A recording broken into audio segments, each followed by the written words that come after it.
Last week I was going through 4 hours of interviews for a client video I'm working on. I decided to use markers with descriptions to be able to find what I need later in the process. And I've had it. Markers panel in Premiere is just, I don't know, unfinished? Not sure about the word I should use here, but there are some obvious improvements that first of all are essential, and secondly, they seem not to be too complicated to develop.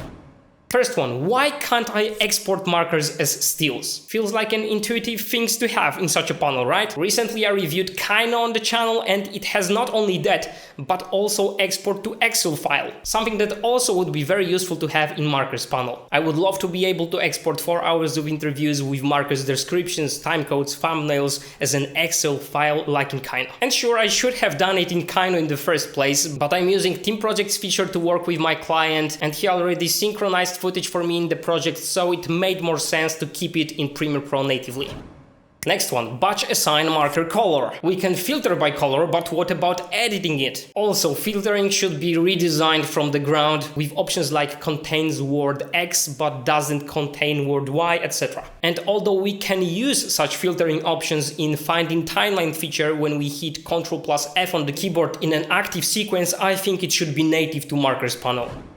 Next one, sequence and clip markers should be accessible at the same time. For example, as tabs at the top or with some kind of other indication. I don't know, maybe this one is not that easy to implement, but it feels to be crucial.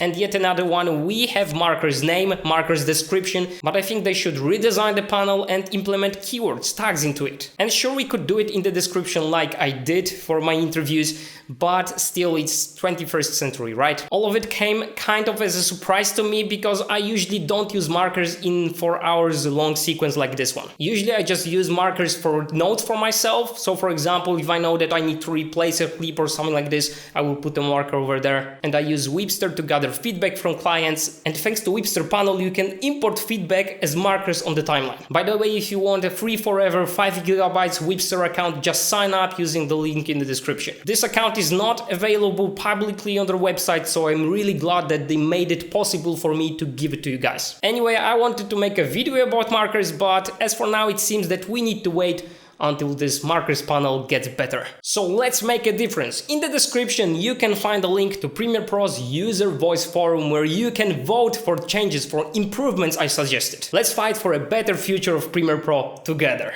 And speaking about markers, I recall my first video on the channel where I talked about using labels in Premiere Pro. Click here if you haven't seen it yet and see you there.